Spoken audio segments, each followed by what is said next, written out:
Have you ever wondered why you feel tired after eating, even if it was just a light meal? Or why those stubborn pounds around your belly won't seem to budge, no matter how much you cut back on sweets? If that sounds familiar, you're not alone. As we age, our bodies start sending signals, subtle at first, then louder and harder to ignore. And one of the big culprits behind these changes is something most people never talk about: insulin resistance. Now, I know that might sound like a complicated medical term, but don't worry, we're not going to get lost in science talk here. Think of insulin as a key. Its job is to unlock your cells so sugar from your food can go inside and be used for energy. But as we get older, the lock starts getting rusty. The key still turns, but it doesn't work as well as it used to. That's insulin resistance, and it's more common after 50 than most folks realize. And here's why it matters. When your body doesn't use insulin properly, sugar stays in your blood longer. Over time, that extra sugar can quietly cause damage, from tiredness and weight gain to serious problems like diabetes, heart disease, and even memory issues. The good news, you're not powerless. In fact, there are simple things you can start doing today that make a huge difference. Let's talk about the first one: changing how you eat your meals. And no, I'm not saying you have to give up your favorite foods. This is about timing and balance.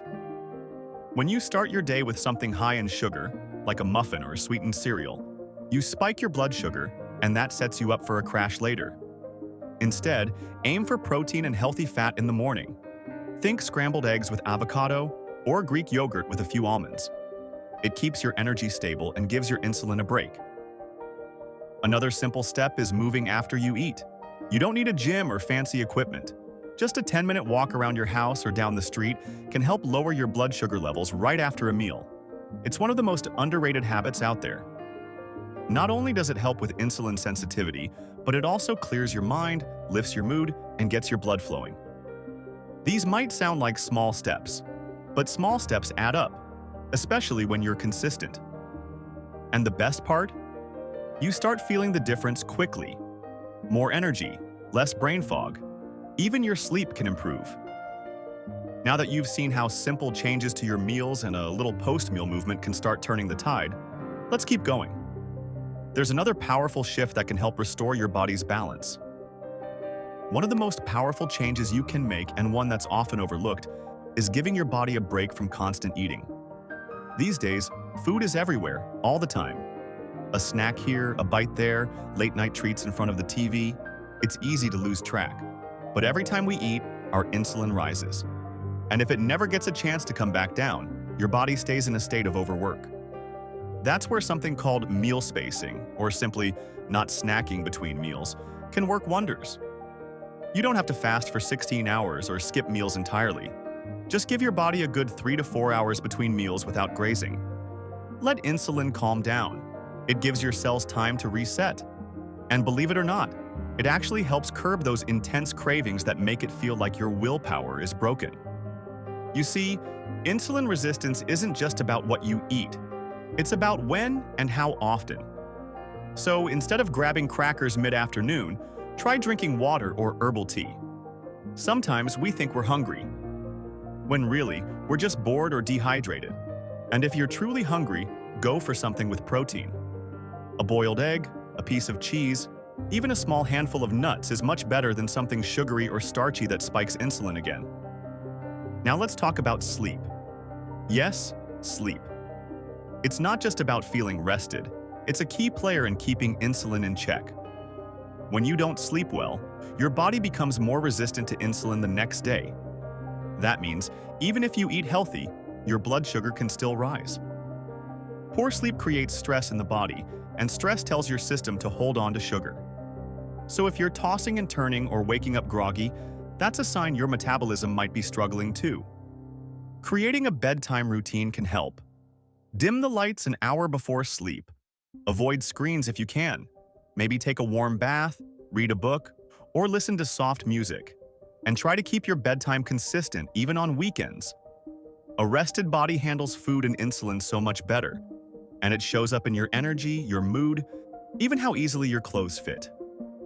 You might be thinking, I've been doing things the same way for years. Can I really turn this around now? And the answer is yes. Absolutely yes. Your body is always trying to heal and rebalance, no matter your age. All it needs is a little help.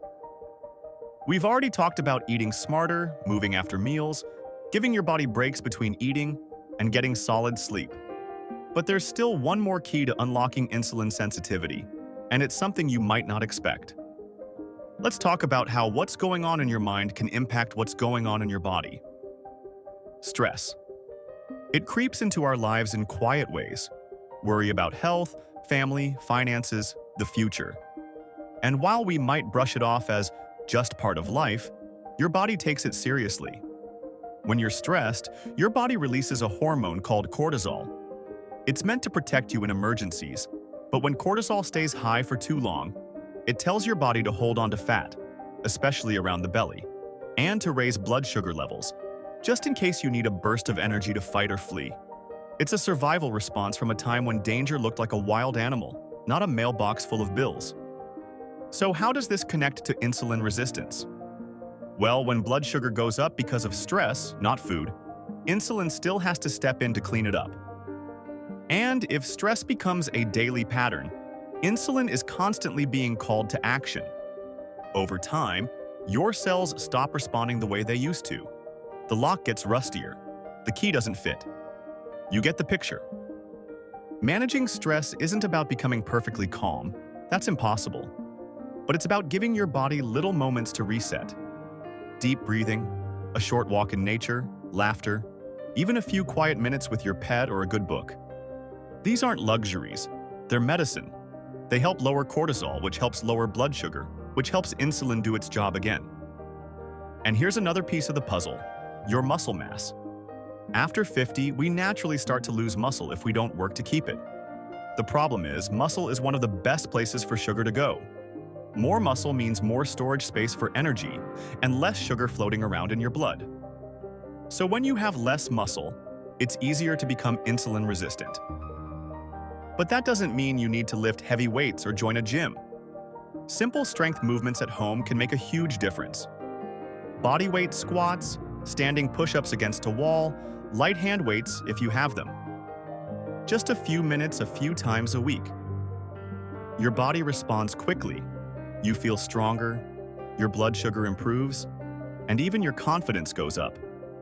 Now, you might be thinking this all sounds like a lot. Eat differently, move more, sleep better, stress less, build strength. But here's the truth. These aren't drastic changes. They're gentle shifts. You don't have to do everything at once. Just start somewhere. Pick one thing that feels doable today and build from there. Your body doesn't need perfection. It needs consistency, compassion, and care.